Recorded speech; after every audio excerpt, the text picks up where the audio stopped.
What up? Say Stoke G. Back with another topic, back with another video. So the title of this video is going to be Gen X needs to stop complaining about being broke. So we can talk about it. So admin notes, thanks again to all the subscribers that subscribe to my channel. I endeavor to keep pushing videos out to give you leverage to better sales. Some more admin notes. So today is day 3 of the raw content challenge that I put out there earlier last week. So like I said before, all this month of August, all raw content, no edits, no cuts. Just come up here, just go ahead and just speak your mind. Doesn't matter what kind of video it is, as long as it stays in the guidelines of YouTube. Don't say anything crazy up here, but just make the content, get used to being in front of the camera, start getting used to being comfortable in front of a camera if you want to become a YouTuber, because as these 30 days go on, you're going to start building a habit as far as being up here on camera. That's the only way you're going to be able to stay up here on YouTube and stay consistent. All right, let's get into it. So why do I say that Gen Xers or Gen X needs to stop complaining about being broke? So I know this may sound like a contradiction to what I've been putting out there over the last month, I would say now, when it comes to me talking about the economy and talking about how Gen X has been navigating it and how a lot of Gen Xers will not survive this economy. So like that may sound like a contradiction, but it really isn't.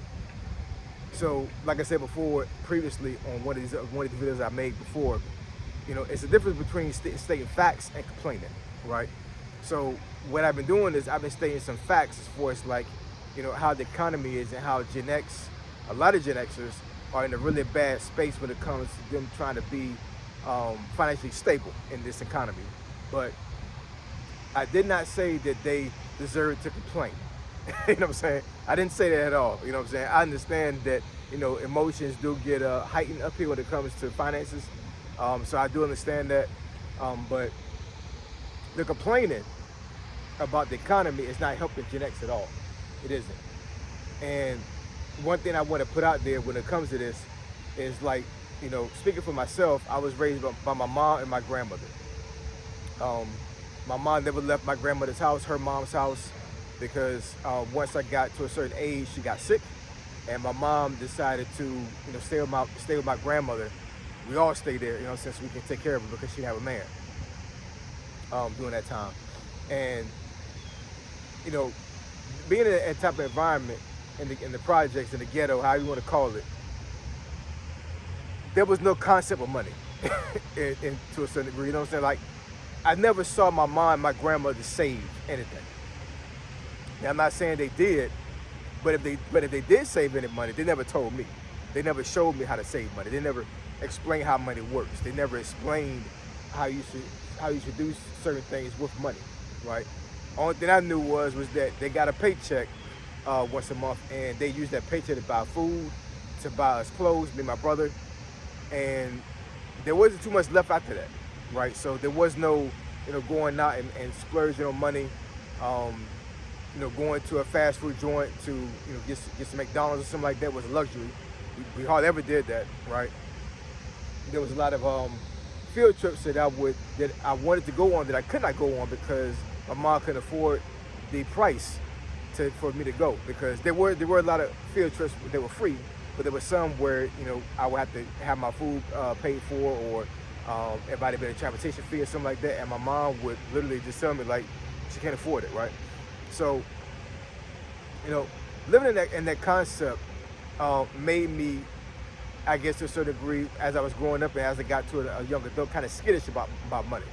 Skittish meaning that when I had money,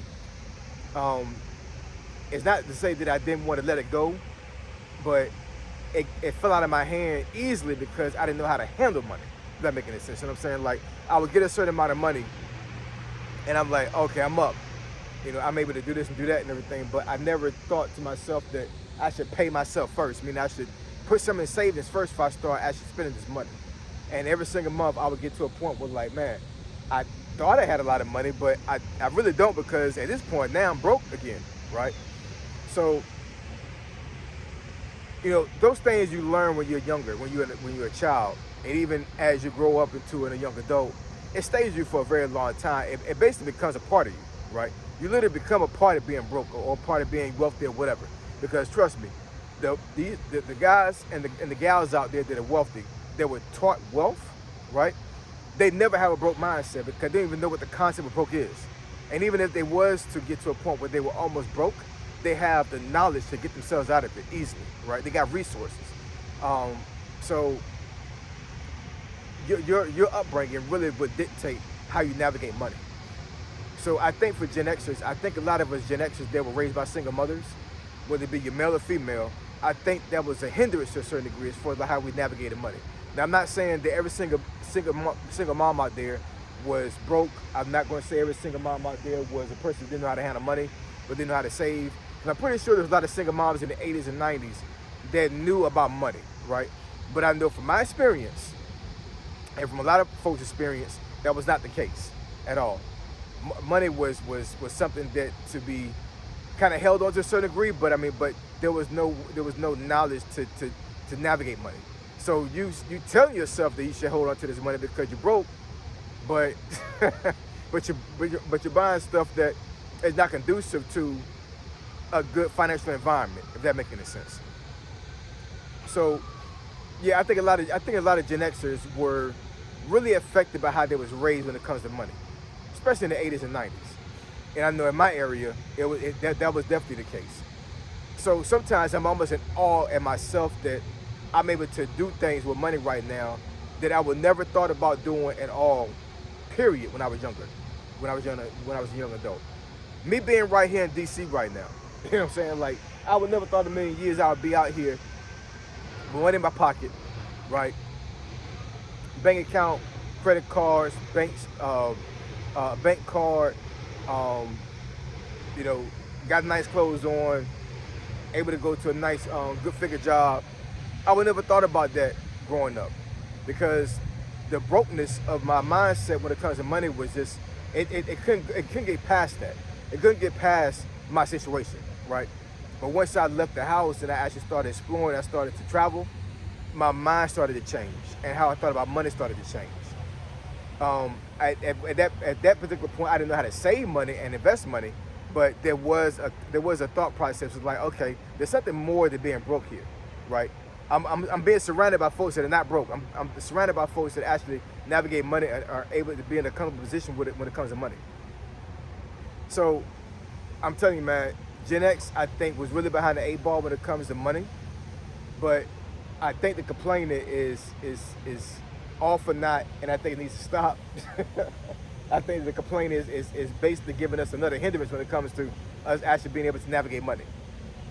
The complaining is not a good look at all, really isn't. You know what I'm saying? Once again, I've done plenty of videos put out there that is telling folks from the Gen X generation that, it's going to get hard for us, but it's not impossible.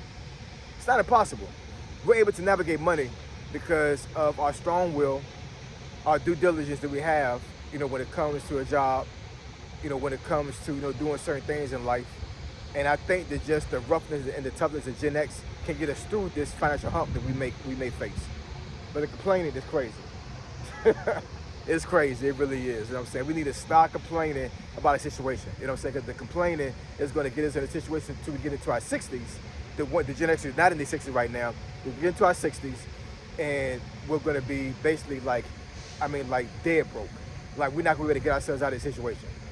The ones that are in their 60s right now, that are Gen Xers, I'm not saying it's impossible for you to get out of this rut that you're in right now, but the complaining definitely has to stop for you to get out of it, right? Because the complaining is all it's going to do is just psych yourself out as far as like, okay, I'm really not going to be able to get out of this. That's not the case, that's a lie. It is. You can get out of it. You just got to do your due diligence, you got to do your own research, and you got to tell yourself, do I want to be broke or do I want to be wealthy? And the good book says that you can have all your riches and glory through God. You can. So I'm just saying, man, yeah, we need to stop complaining, man. We need to stop complaining.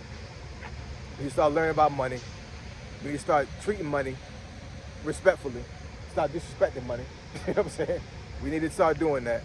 And as a Gen X man, I'm telling you, I would have never thought in a million years that would have the money that I have right now years ago.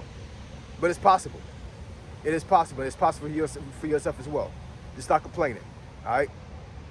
So I appreciate y'all. Love y'all. I'll catch y'all next video. Once again, hashtag raw content challenge 26. I'm going to put it in the description below of your video.